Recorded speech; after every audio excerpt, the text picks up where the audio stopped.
La gestion correcte de votre moteur inboard commence par une bonne préparation. Munissez-vous toujours d'un bataillon de produits officiels, conseillés par le constructeur de votre moteur. En ce qui concerne le réfrigérant, suivez les spécifications. Si nécessaire, diluez-le proportionnellement avec de l'eau déminéralisée.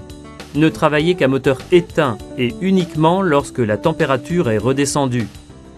En vous protégeant d'un chiffon, retirez avec soin le capuchon pour permettre l'évaporation graduelle des gaz. Remplissez éventuellement jusqu'à ras-bord avec soin. Les produits conçus pour le nautisme assurent une haute protection contre la corrosion. Ne dépassez jamais l'encoche externe de l'échangeur et refermez en serrant fort. Pour les bateaux pourvus de boiler à eau chaude, cette opération doit être effectuée directement dans la cuvette séparée. Il est conseillé de remplacer complètement le liquide du circuit tous les 2 ans. Repérez bien le bouchon de l'huile, retirez d'abord la tige de sonde et nettoyez-la bien pour contrôler mieux le niveau minimum et maximum. Remplissez si nécessaire. Retirez le bouchon et laissez ouvert sans la tige pour faciliter les échanges d'air du fond. Versez soigneusement sans déborder. L'huile moteur destinée au nautisme est conçue pour résister à de dures conditions de fonctionnement et pour une lubrification constante et parfaite.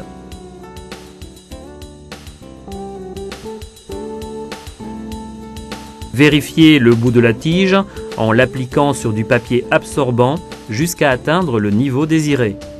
Rappelez-vous toujours de bien remettre la tige en place et de reboucher soigneusement en serrant fort, mais sans exagérer. Le lubrifiant de l'inverseur doit aussi être contrôlé périodiquement. Dévissez le bouchon qui fait aussi fonction de tige de sonde de niveau. Le maximum et le minimum sont indiqués depuis l'extrémité jusqu'à la première encoche. Utilisez un liquide approprié au nautisme, à haute viscosité et avec une excellente résistance à l'oxydation. Contrôlez à nouveau le niveau et sans oublier la rondelle d'étanchéité, replacez la tige en fermant bien la transmission. Si le circuit du gasoil se vide de son carburant, il faut aussi effectuer la vidange.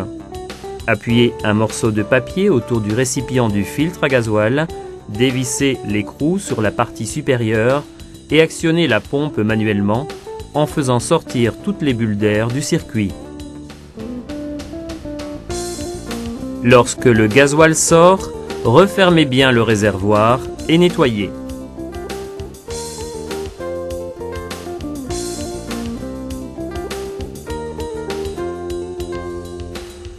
À présent, vous êtes prêt pour la mise en marche. Assurez-vous d'avoir la marche au point mort. Tournez la clavette jusqu'à entendre le signal acoustique, appelé vibreur sonore, qui indique le fonctionnement du moteur. Lorsque le témoin lumineux des bougies de préchauffage s'éteint, allumez le moteur et chauffez-le au minimum en vérifiant toujours l'évacuation d'eau de l'échappement. Pour plus de sécurité, ne vous fiez qu'aux services d'assistance certifiés et consultez toujours le manuel fourni avec votre moteur.